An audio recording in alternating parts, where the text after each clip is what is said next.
Estamos con Aníbal Quiroga, que es abogado constitucionalista y que será el encargado de presentar en nombre del Congreso esta demanda competencial y también una medida cautelar contra el Poder Ejecutivo por la cuestión de confianza. Doctor Quiroga, muy buenos días.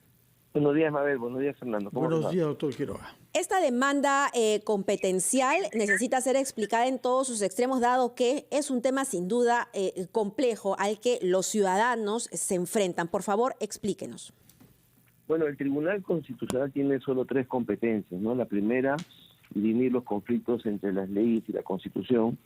La segunda, resolver en última instancia las acciones de garantía.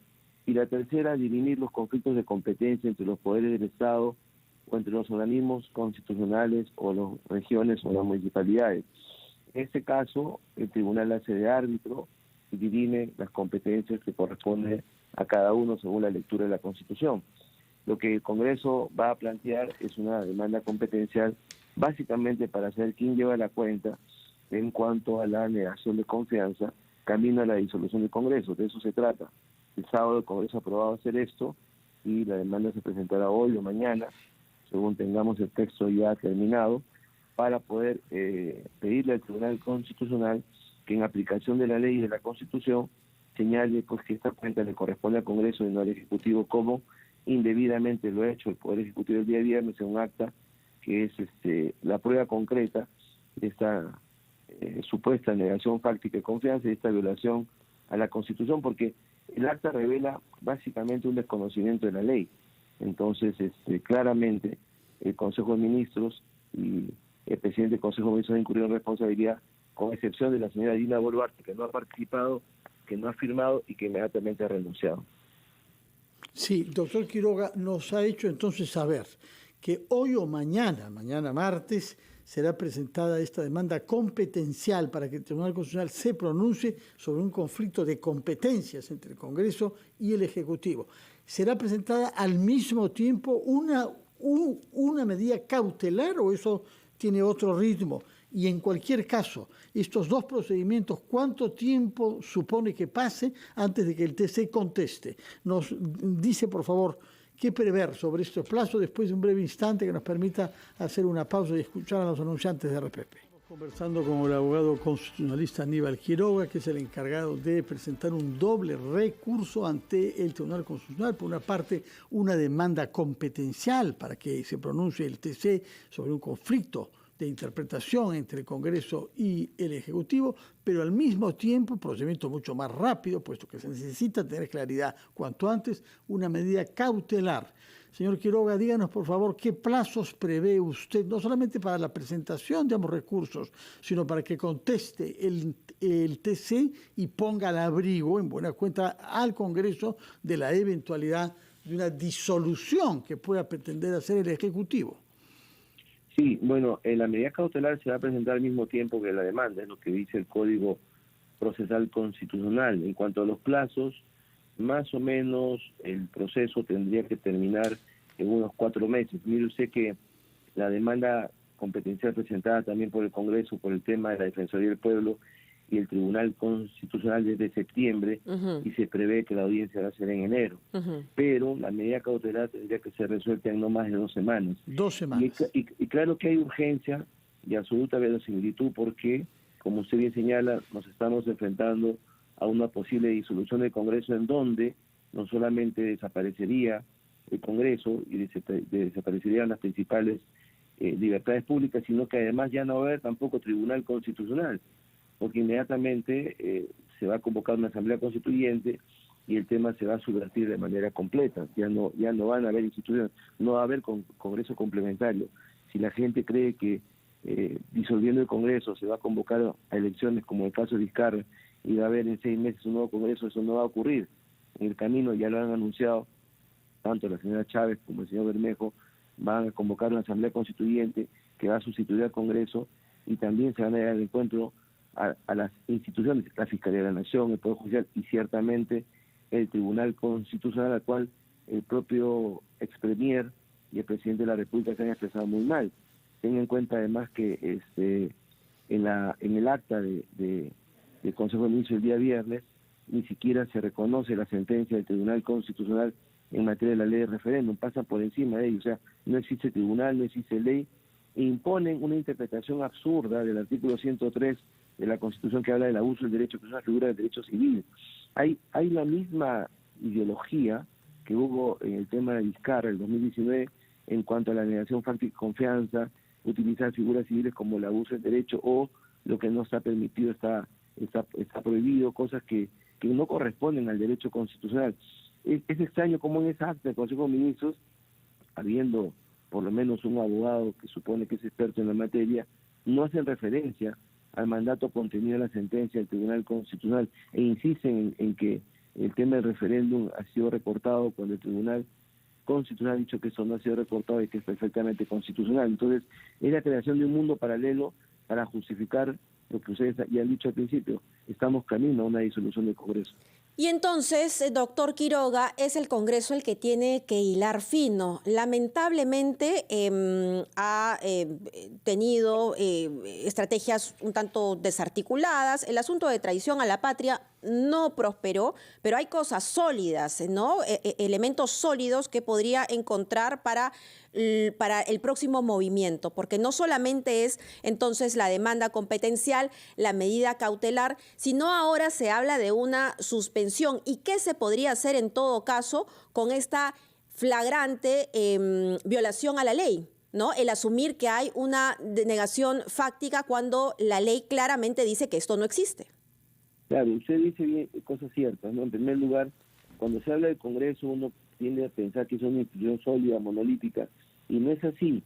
Es un conjunto de congresistas que responden a muy diversos intereses, ideologías, y que no siempre apoyan a la mesa directiva del presidente. En segundo lugar, la votación del día sábado ha sido aleccionadora, porque son 94 congresistas de todas las bancadas las que están de acuerdo con la demanda competencial, están en desacuerdo con lo que ha hecho el Congreso, el Ejecutivo, y están en desacuerdo con que vayamos a una disolución del Congreso. En tercer lugar, efectivamente, usted tiene razón, el tema de la traición a la patria no se sostenía por ninguna parte y fue un intento absurdo.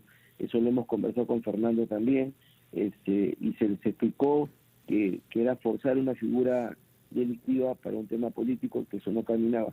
Y lo mismo, vaticino, va a ocurrir con el tema de la suspensión, porque la suspensión está prevista en la Constitución para una incapacidad temporal, no para extraer del 112 hasta el 114 un tema de incapacidad moral. No existe la incapacidad moral temporal, o hay incapacidad moral o no hay incapacidad moral.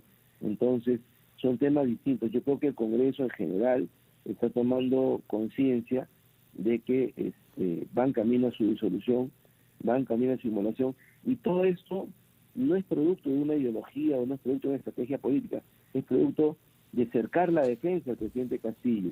Los que están ahí a su costado están hechos para lograr la defensa de Castillo frente a las acusaciones del Ministerio Público, incluyendo la redundante presencia del ex premier ahora como asesor de nada menos que del propio despacho de la PCM. Antes, cuando yo terminé la universidad y cuando empezaba a ejercer, había cierto decoro en la administración pública, ¿no? Quien había sido ministro no podía regresar pues como viceministro, quien había sido congresista no regresaba como asesor, o sea, no regresaba a un puesto donde están ahora los que habían sido sus subordinados. Había un decoro en la administración pública, y eso se ha perdido. Ahora resulta que un ex premier regresa como asesor de la nueva premier, y por supuesto que esto tiene que ver con la meritocracia y con la calidad que existe en la administración pública, ¿no? Claro, doctor Pero Quiroga, evidentemente el Congreso tiene que hilar fino, está conjunto de congresistas, y saber que están yendo a una suerte de autoinmolación, ¿no? usted dice que el documento probatorio de esta voluntad de ir a una eventual disolución consta en el acta del Consejo de Ministros, en donde se interpreta que ha habido una denegación fáctica en buena cuenta de la cuestión de confianza. Lo curioso es que tal argumento no aparece en la carta renuncia presentada por Aníbal Torres. ¿A qué atribuye usted este vacío que hay y que podría dar lugar a que el abogado del Ejecutivo diga no? Pero si en la carta de Torres no se dice que estamos procediendo de esa manera. ¿A qué interpreta usted que el tema explícito que aparece en el acta del Consejo de Ministros no aparezca en la carta de renuncia de Aníbal Torres, que se ha hecho pública también? Sí aparece, Fernando, lo que pasa es que está de manera civilina. ¿no? Hay que leer con cuidado la carta. La carta dice que renuncia y que se remite al acuerdo del Consejo de Ministros, y ahí aparece el acta. En consecuencia, el acta del Consejo de Ministros es parte de la carta, y ahí se hace ese desarrollo. ¿Usted cree que en esta ambigüedad del lenguaje que se ha utilizado, tanto del presidente, el expresidente del Consejo de Ministros, hay una intencionalidad? Por supuesto, no me queda ninguna duda, y de hecho las declaraciones de la nueva Premier anoche en la televisión estatal lo ratifican. Ellos consideran que había una negación de confianza, a pesar de que la ley dice que no, a pesar de que el tribunal dice que no. Ellos crean su propio derecho, ellos crean su propio estatuto, y ellos tienen una burbuja porque, digamos, van con ese destino. Pero vuelvo a repetir, esto no está hecho porque sea una política de Estado, porque tengan una ideología que los lleve a ese camino. Está hecho única y exclusivamente para lograr cercar o atrincherar la defensa del presidente Castillo, porque mire usted, si se disuelve el Congreso, ¿a dónde va a presentar la fiscal de la Nación su denuncia? ¿Cuál va a ser el destino de la denuncia de la fiscal de la Nación? Nada. Si no hay nuevo Congreso que retome eso en 6 meses, y hay antes una Asamblea Constituyente, ¿qué va a pasar con las graves acusaciones que tiene el presidente Castillo? Van a quedarse en un foso. Claro. Y van a desaparecer. Nos todo ha esto dicho que está usted... alrededor del presidente Castillo ahora, el ex premier, la nueva premier, el canciller y el ministro de Justicia, es un círculo de hierro hecho para lograr exclusivamente la defensa. Parece muy probable. Ahora, nos ha dicho que la medida cautelar tomará 2 semanas en ser respondida. ¿Qué puede pasar durante estas 2 semanas? Evidentemente no habrá una exposición sobre política general, porque el Congreso tiene que programarla. Pero ¿podría, por ejemplo, el gobierno hacer una cuestión de confianza respecto de la ley del presupuesto, que como sabemos está ante grandes dificultades y que tiene que ser aprobada antes del próximo miércoles? Podría, sí. El mundo del mal y el mundo de lo irregular es absolutamente universal. O sea, no, ya ha quedado claro que el Ejecutivo interpreta la ley como quiere, ¿no? Ha quedado clarísimo. No podría descartarlo. Bueno, tomamos nota de esa eventualidad. Esperemos que esta medida cautelar sea respondida lo más rápidamente posible. Muchas gracias, señor Quiroga. Buenos días y mucha suerte con la doble gestión que le ha encargado el Congreso ante el Tribunal Constitucional. Más bien nos vamos a una pausa. Así es, escuchamos la actualización de los titulares y volvemos.